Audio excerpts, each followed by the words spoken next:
देश की ताकत तीनों है महान, जवान, किसान और जनता महान। लॉरेंस गैंग में फूट।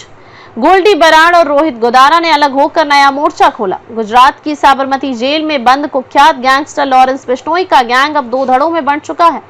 कनाडा में छिपे गोल्डी बराड़ और राजस्थान के रोहित गोदारा ने लॉरेंस से किनारा कर लिया है और वह स्वतंत्र रूप से आपराधिक गतिविधियों को अंजाम दे रहे हैं। हाल ही में इन दोनों ने मिलकर कनाडा के मिसिसॉगा में हरजीत सिंह ढड्डा की हत्या की जिम्मेदारी ली, लेकिन चौंकाने वाली बात यह रही कि इस वारदात में लॉरेंस का नाम तक नहीं लिया गया। गुरुग्राम क्लब बम धमाके में गोल्डी बराड़ का नाम राष्ट्रीय जांच एजेंसी एनआईए ने 2024 में गुरुग्राम के 2 क्लबों में हुए बम धमाकों के मामले में गोल्डी बराड़ सहित 5 आरोपियों के खिलाफ चार्जशीट दाखिल की है। जांच में यह सामने आया है कि इन धमाकों को बाबर खालसा इंटरनेशनल, बीकेआई और गोल्डी बराड़ ने मिलकर अंजाम दिया, जिसका उद्देश्य हरियाणा, दिल्ली और पंजाब में सांप्रदायिक तनाव फैलाना था।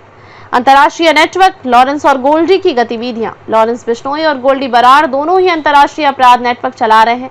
गोल्डी बराड़ ने कनाडा, अमेरिका, यूके और यूरोप में कई हत्याएं करवाई हैं, जिनमें खालिस्तानी आतंकी अर्श डल्ला का करीबी सुक्खा दुनिके भी शामिल है।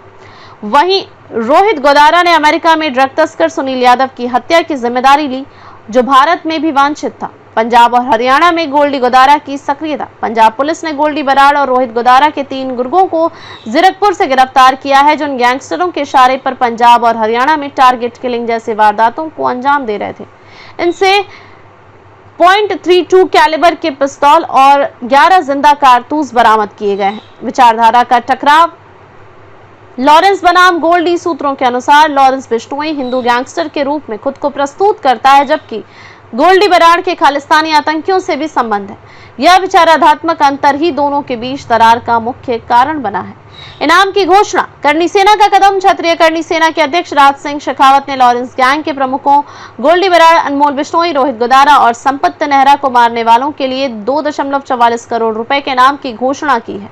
इससे यह स्पष्ट होता है कि इन गैंगस्टरों के खिलाफ सामाजिक और राजनीतिक स्तर पर भी विरोध बढ़ रहा है।